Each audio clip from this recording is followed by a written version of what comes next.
Welcome to Student Success Stories, hosted by Lansing Community College's Academic Success Coaching Team. We believe in working with students to help them identify and utilize their strengths. We empower them to succeed at LCC and accomplish their academic goals. On Success Stories, we dive deeper into the backgrounds and the stories of LCC students and learn how they turn challenges to triumphs.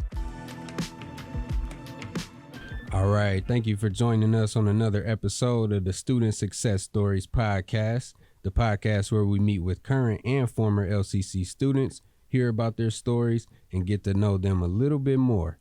I'm Laz Lane and my co-host, Larry Smith.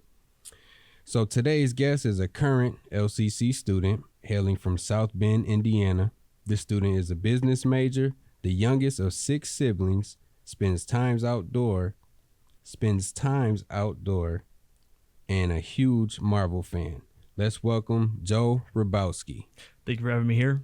I'm lucky to be here. I messed up the last name again, you're good, man. You're good. Yeah, you had pretty good. You had pretty good. Roboski. That was Roboski. You had it. Okay. It's always tricky. It's always tricky. Yeah. Welcome, Joe. Hey, thank you. I got a question for you, Joe. Talk to me. It looks like you were born in South Bend, Indiana, but moved to East Lansing at 5 years old. How did that affect who you became? You know, that's a great question. I think for me, I've always been blessed with having 5 older siblings. So I think with that comes not only a larger family, but comes a greater sense of community. So when we moved here, you know, I was really just finished. I just graduated. I just finished kindergarten, and we packed up. We got here, remember, early August, and we were just so excited to be in a new place. You know, I think at that age, you don't have a lot of attachment. You know, You're really focused on. For me, at least, I was a bigger kid, so I always liked my sweets, and I liked my games with my brother and my sisters, and so I think moving to a new town was the coolest thing, especially one that was by Michigan State, because we were Notre Dame fans, but my dad always talked about Michigan State, so it really just brought a whole new place to start fresh, so nothing but positivity and a whole lot of games outside because we grew up by some woods, and that was the place to be. It was a nice change of pace. Yeah. Not trying to start any drama, but if it's MSU versus Notre Dame, who you riding with? All right, triangle of trust. I'm a Buckeye, so that's the dangerous might part. Be worse. That's what I was saying. So that's one of those things I gotta be careful who I tell to, but I feel like I can say that. But my grandpa, he taught at Ohio State for about 45 years. Oh, okay. And all my relatives went to Ohio State. My dad worked for them for his first job, and mainly, a big thing I think was just having that when my grandma lived with us. She was a big Buckeye. So I kind of gained that with her. To see someone get so excited, even at the age of 92, it kind of inspires you to, to kind of back them. So it's always been my thing. Well, you got ties to the Buckeyes, so that's okay. But I bleed some green. I'll say go green. Okay. But so you're the youngest, and like you said, when you're 5 years old, you're not really attached to anything. So, a brand new place, like it's not like you're leaving friends behind or anything. So it probably wasn't as emotional for you. Right. How old is your oldest sibling or siblings? I'm sure that affected them. And I think that's definitely we're almost all about 3 years apart. So, the oldest at that time, she had graduated a couple of years from college before, and she actually stayed in the area. But the 4 others came. So, my oldest brother, Willie, he was at the time, he was 19. So he was just about to finish up high school, or he just had actually. Yeah. So for him it was really hard, I think, because, we're a very, I'll say, traditional family in the sense that we're a large Catholic family. And so with that, my dad always wanted us to stay together. So I think at that age, you're a little bit more trying to find yourself. You want to express yourself a little bit more, and moving takes away a lot of those elements of who you were because, he was established with all of his clubs and all that. So that was a harder part, I think, to see them struggle with that. But thankfully, one thing I think my parents did such a great job was always remind us that family is always there. So through that, we were all able to always connect. We would always find ways to make something a game, something to pass the time because, I don't know, we realized how lucky we were to be together. And that was a really big blessing, I think. I'll always take that as a blessing. That's good. That's good. Yeah, I'm pretty sure that has to affect everybody that's moving, not just a different city, a different state too. So I can only imagine. Oh my gosh. Yeah. Change of pace. Definitely a change of pace. Yeah. So part of this, I guess you could say, process of bringing on students, we ask for just background, a little bit of background information. I always look through the student's account too, just to see, maybe president's list, dean's list, things like that. So I've noticed, I won't say the date just because it's, I guess, personal information, but you and I share the same exact birthday outside of the year. Yep. Give me one of those. Yeah. There we go. So I knew I liked this guy. I knew I liked him. I had a feeling. So my question, because I was affected, I just want your opinion. Our birthdays are so close to Christmas. Mm-hmm. I didn't have 5 siblings, and I still, got. It seemed like more. They said, "Oh, you get doubled." How did you grow up with the birthday so close to Christmas? Because it sucked for me. Let me sometimes. Tell you, I couldn't agree more. And I think I was, as much as I would like to say I was an easygoing kid, I was so dramatic. Being the youngest of 6, you get used to having your way. And the worst thing ever was I would just get one big gift. We're just going to combine them. This is going to make it even better. I was like, come on. I would get so upset. And I think thankfully as I got older, probably around, I'm going to say 6th grade is when I was like, you know what? It's not a big deal. I got a bike. I'm happy with that. And I was able to kind of make it less of an issue. But when I was younger, I felt like my world was crumbling. I was like, are you serious? Why? But I survived. I persevered. I think I had a couple of birthday parties. That was about it. Everything else was just, it wasn't much. It's kind of hard when it's the biggest corporate holiday of the year. Oh, yeah. And both of you have turned out to be fine young men. I'm telling you, that could be the sign. That's what I'm saying. This guy. Thank you, Larry. You should let my bosses know. Maybe I get a raise or something. I can do a review. I'm great at Yelp reviews.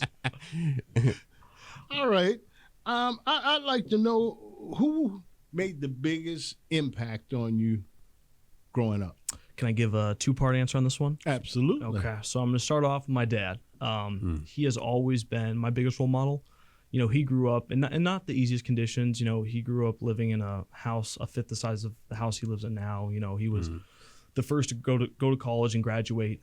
His dad worked for a GM at a Fisher body plant down in Ohio, and that's where our whole family's from. Mm-hmm. And so he really, he kind of set the road for me and my brothers, my siblings, of kind of what it looked like to carry your own and what it looked like to be an adult, but to also figure out who you are. And for him, he got his first job when I was 12. So I incidentally got my first job when I first turned 15, because that was like the youngest you could at my age. Mm-hmm.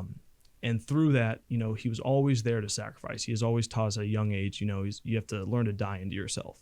That was kind of this big thing he'd always say from a young age. And a lot of times, right, it kind of comes off more from a religious standpoint, but I really take that with me from my day-to-day, because if that means I have to die to myself a little bit more because I'm holding the door for someone in the rain and I'm a little more wet, that's fine. If that means I'm dying to myself a little bit more because I'm going to let 2 people, cut across for me and I'm not going to get upset in traffic, that's great. But it's bigger things, right? If that's me donating some of my paycheck to charity, that's going to be something I always do, where I try to donate some of my time to just conversation on the street. There's 2 guys in East Lansing that, live by the Marriott. They're homeless incidentally, but guy named Alex, and then there's a guy named Scott, and they're 2 guys that they can be a little bit over the top sometimes, and a lot of people avoid them, but just taking 1 or 2 minutes just to talk to them, and they're not always the sanest of conversations, but I think just trying to give to others more than I give to myself has always been a thing my dad taught me, and he did that because he would finish up, he was the dean for the admissions program at MSU, so his days started at 6 a.m., finished at 4:35, and every single day, I don't kid you, and when I was in 1st grade, I was one of the worst readers in my class.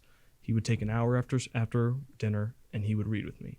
And that's after he had processed report after report, he had done meeting after meeting. Long day. And I almost get emotional about it because I am where I am because of that. I was not a good student in the beginning. I was, I constantly was distracted. I definitely had ADHD, I think, just to the point of how many times my teacher had to pull me aside to be like, you got to actually pay attention here.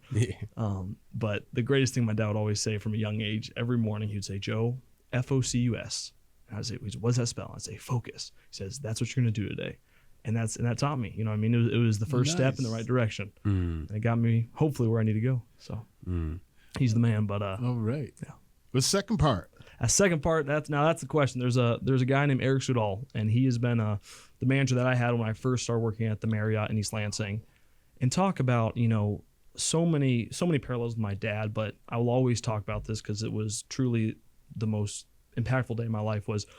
It was early May. I got my first job as a bellman. I remember I was sweating bullets when I was biking there because I was like, what am I going to say? I was like, I'm too young I was like, I'm going to talk to adults. Like, I was a very nervous kid up until this job because as much as I like talking, I love, hanging out with my siblings, I always felt like I wasn't saying the right thing. So that kind of got me, insecure when I was in middle school. So I remember I bike over there and I got on the job, thankfully, and I clock in and I, put my backpack down and I go to the manager, who's at the front desk. And I was like, oh, and who do I talk to? I was like, just for what I do as a bellman. He's like, oh, well, Eric's going to take care of that for you. And this is the general manager who's, working with a full set of housekeeping, sales, accounting, all this. That guy took me through every part of my job. He helped me get up to the room, show me, how do the floors break down. He sat with me and ate dinner with me. And this is a guy who just really showed he cared. Yeah. And to see that and to, I'm working for the same guy now as a supervisor at the same hotel, it is nothing but admiration and respect. It's the same thing as my dad. It's someone that I aspire to be, but someone who I feel I'm only a portion of, in all the good ways. So it's a real blessing to have both of those men in my life, especially I think in the times like when I've had struggle, I could turn to them and they could be honest, they could be frank, even if that's not something I want to hear. It's something I need to hear. And that has done so much that I feel like I haven't even got close to paying back. I'm just grateful, truly grateful. Yeah. God bless you. Yeah, that's always good to hear. And especially as men who, we always need guidance growing up. And that male figure too, I think. Yeah. Nothing, obviously, having a mom figure too is a big thing, but oh yeah, the relation, I think sometimes you find more in common. Yeah. And as you get older, it's, mom is always mom. Mom's going to nurture you, love you unconditionally, all that. Right. Dad will too, but dad most times will show the tough love or, Larry knows. A little more the bad cop.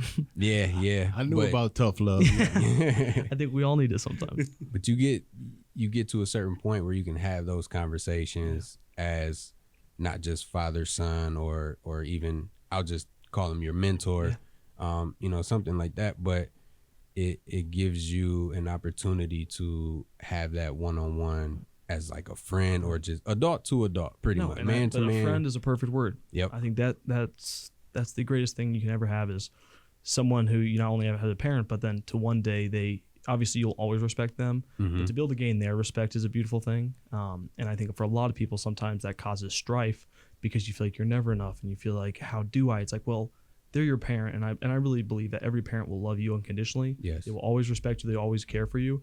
But you have to put in the effort to do the same for them. Absolutely. Yeah. Yep. Absolutely. So you moved to Michigan, and I'm pretty sure part of it may have been location, but why LCC? What brought you to LCC besides Coach Larry Smith over here? I'll talk about the man, the myth, the legend right here. No, it's funny because I was, as many students I think can relate to this, and even adults, I kind of got stuck in that weird time of COVID. So it was like started my junior year, and I remember it was March when they said, hey guys, 3 weeks off, and I went crazy. I was like, that means 3 weeks to play tennis, skateboard. I was like, this is the best thing ever. And obviously 3 weeks goes to 2 months, 2 months go to a year, and then you slowly start to get a case of cabin fever. I'm rocking back and forth in the corner of my room. No, I'm kidding. But you do feel like you're starting to go a little stir crazy. And so for me, that really put everything on its side because I wanted to play, tennis in college, and I was gonna go up to Northern Michigan, and I was gonna have everything set up to be, class president my junior, senior year, all this kind of stuff that got flipped on me. And so I really felt lost. And then I was like, Dad, I'm not going to college. I don't need to. I was like, I get that the 5 older siblings did. I was like, but that's not for me. I was like, I'm working. I was at Dick's Sporting Goods at the time. And I was like, I got good money here. This is going to be it for me. I was like, I can do what I want in my free time. It's going to be good. And then my dad was like, Joe, he's like, I enrolled you at LCC. And I was like, what? And he's like, I enrolled you at Lansing Community College. I was like, Dad, I was like, I don't need college. He's like, Joe, he's like, take a look. And so that week, I remember this was before the classes started. I took a walk, and I took I'm very much of a sentimental guy. And even for times that I don't know why, but I remember I listened to a little guy named Johnny Cash, and I put that music on, I put my headphones in, I walked around the campus, and I just looked at students who were reading in the grass with their friends, or I saw teachers coming and going in between the A&S building and Gannon, right? And it was something so much different from Michigan State because you could tell that here, people knew your name. You're not a number on a line. You're not getting lost 3 miles in between your classes. There was a sense of something. And so even though I think I kind of dragged my feet, the moment I started to make connections between who these people are and, what a community is, it started to pick up. And now Larry can attest that obviously did not pick up in the first time, because I'm going to fully admit. You did good. You did good. I paid him to say that, folks. I paid him to say $20, Chris 20 under the table. No, but I don't know. I've realized that for me to live my best life, I have to be honest with my life. And a part of that was I didn't care. You know, Larry would text me, this guy, talk about truly one of the most impactful guys in my life is Larry Smith, because he texted me every single week. He would say, I remember that. I would get these texts early morning and it would piss me off because he would remind me how much I wasn't doing. And in all the best ways though, right? He would say, did you get those classes set up? And I'd say, yep, I'm going to get to it. You know, and I would say that day after day because I was either wanting to go on a date, or I want to work a couple extra hours, or I want to go to the skate park, all these things. And, you know, not to take it to a serious spot, but my mom, you know, when she got cancer, that was kind of a big thing for me. That was his turnaround part, because then I would still get those texts from Larry. And I was like, I need to make the most of this, because my mom always kind of pushed us to be happy and pushed us to find this. And so to have Larry be that lifeline all the way through, I mean that with all my bottom of my heart. I would not be back in school if Larry wasn't the counselor that I had, because he was the one who stuck by my side. He gave up when my dad did. You know what I mean? Like my dad was like, Joe, it's your life. And not that my dad gave up on me, but my dad gave up on this idea of me going to school because he could see my demeanor. He could see the way I talked about it. Larry was the thing that got that flame to really grow, because I was like, someone's going to be able to reach out and help me. And that was Larry. And I hadn't even met the guy yet. It was all over text. And that's why he's so great. And I'm telling you, with our first meeting, something just clicked, because I knew you had it. I knew you had it. You had told me you've been in the work world for a while, and just meeting you for the first time, I knew there was something behind there, and now it's coming to fruition. I tell you. And you taught me that, though. You taught me that. That really is. I didn't believe it till I met you. No, well, it's here. That's all I'm saying. And man, you are too. My man. I appreciate that, sir. I appreciate that. Look at you, Larry. See, you do your job. See, once in a while, you catch him on a good day. Catch him on a good day. Don't report that. Don't report that. That's good, though. That's good to hear. I mean, just, of course, with Larry, like we all know Larry. We love Larry. It's always fun working with him. But to hear about outside of our team as well, just seeing the students on the grass that you were referring to, people knowing your name, things like that. And I've said this before, I think on another episode, is community college. I don't know what to say as far as like a label or a specific word, but a lot of people, I guess, underestimate a community college. Every time. Sometimes the smaller places it's at least the best place to start. Ain't that the truth? So I think that is one thing, and I guess that's a small mission I have of my own, is anytime I can, I will always say, you know, where I'm getting my education, why I went there, you know, because it really is crazy to think about. I talk to people who go to Michigan State, which is a great school, of course. Yeah. But they say, you know, they haven't ever really got close to their teacher. They don't. The teachers know their name. You know, they don't really have a way to ever get beyond office hours. So to have this, where it's like I have a political science teacher that I can ask, you know, any question I have when I'm reading a hard part of Leviathan from, you know, by Thomas Hobbes, and he will take time and he'll email 5 minutes after. Or I have Larry, who's always saying, what do you need? You know, and I've got a teacher who I had my freshman year in English, and she says, hey, Joe, in the hallway. Like these little things, I think that build a community. It's not just you see people and you see them daily. No, it's that you have something to grow on. Yeah. And that's why I think I want to do something, anything I can do for the school, because it really, it turned me around. It made me realize that I do have something to offer. Because honestly, for a long time, I felt like I didn't. I felt like, I can crack a joke, this or that. Yeah. But I got to such a negative and dark spot in my life. I am just really so blessed for not only Larry, but the school and the resources that they have to offer the students. It's unbelievable. I can't believe people don't talk about it more, because go Stars, baby. That's all I'll say. Go Stars. I would talk about it until I retire. I've worked in 4-year institutions my whole life, mainly because I coach football. Yeah. But when I got here at LCC, I learned that this college in the state of Michigan has the most useful resources that I have ever seen on any campus in the state of Michigan. Man. Truth. Ain't that it? That's right. And now we're going to get back to you. You travel to different cities due to traveling for work. What has been your favorite trip or favorite city to visit so far? You know, I said this to my dad that this last summer I got the really cool experience of going to Chicago a couple times to work at one of their hotels by the airport. And I told my dad on my drive from the first time when I was driving there halfway through, I said, Dad, next time you see me, I'm going to have the patience of Mother Teresa, because I think I could have cried driving through that traffic. Like, that was one of, like, oh my gosh, I talk about me being dramatic. I was just, even with all the Frank Sinatra playing, I was like, I hate this.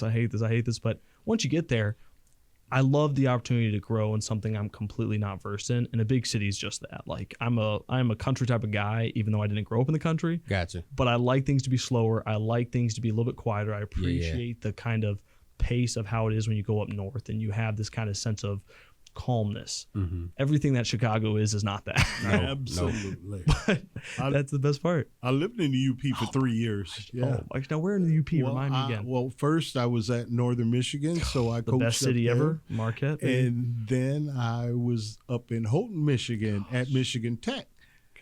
How did you survive the cold? And what I was your number one survived secret? Everything. Absolutely gorgeous in the summer. You're not going to see the ground until May comes. If not June. I was up there at Michigan Tech for 3 years, and we only had spring ball once.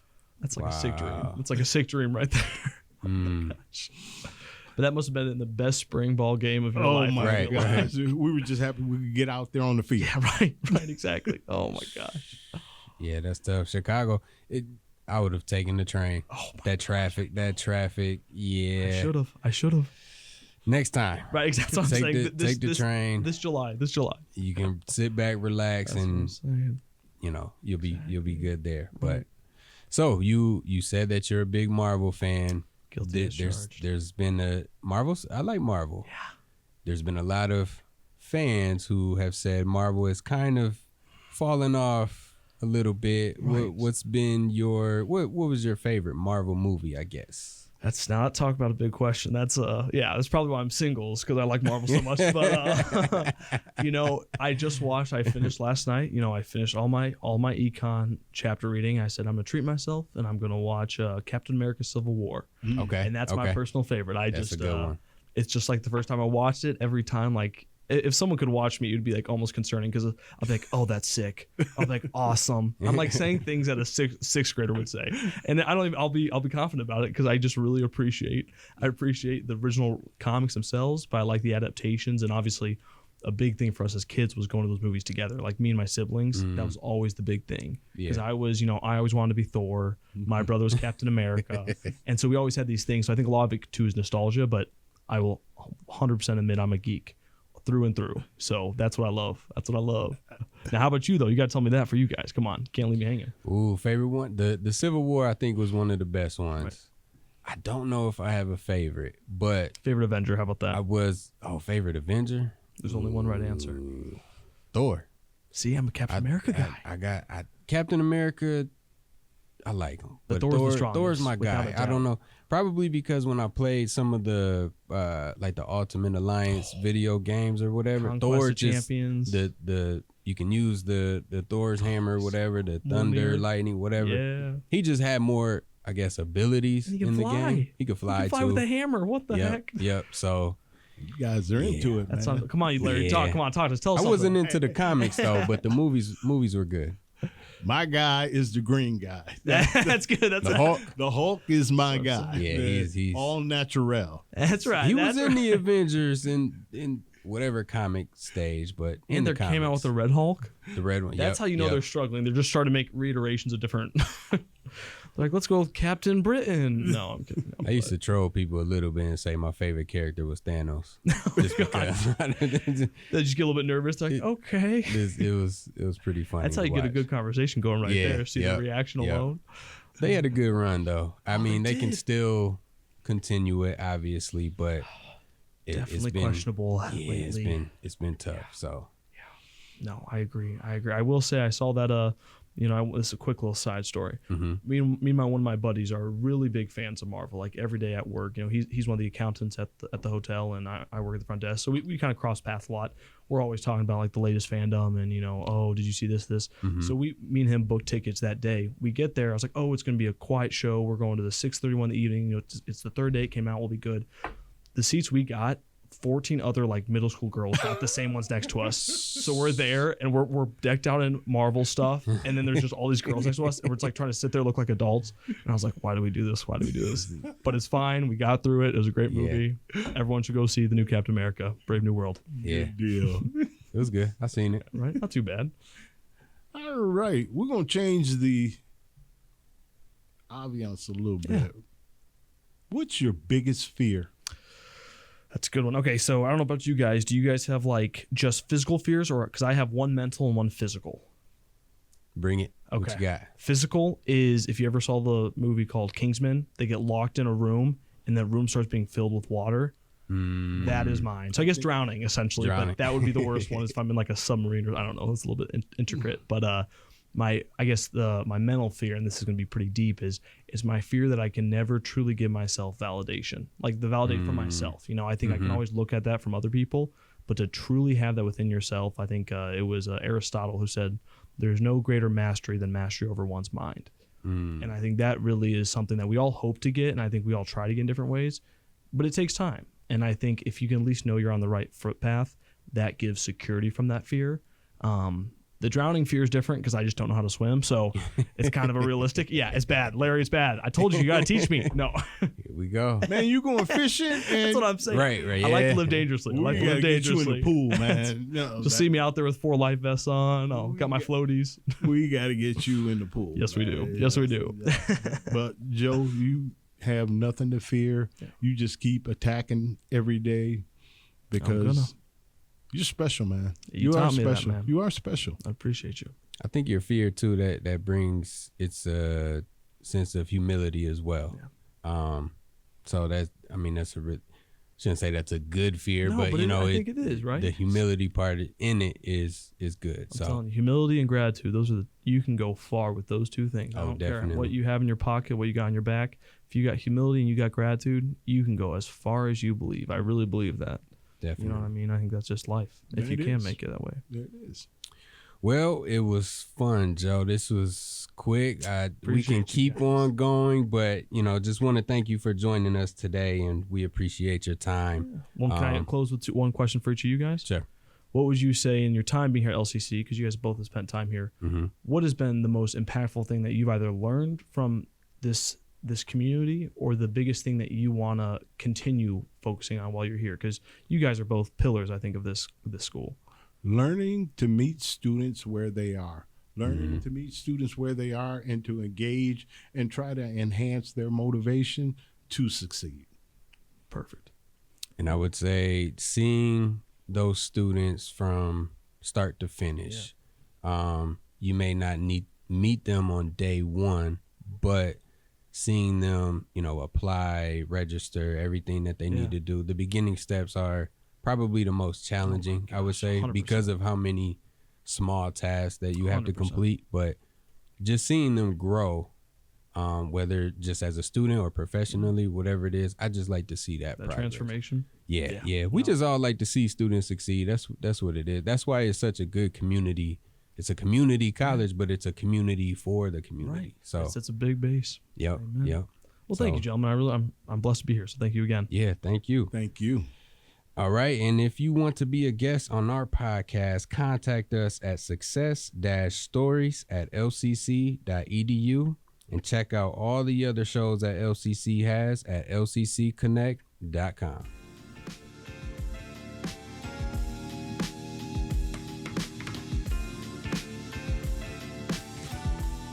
Thank you for taking the time to listen to Student Success Stories.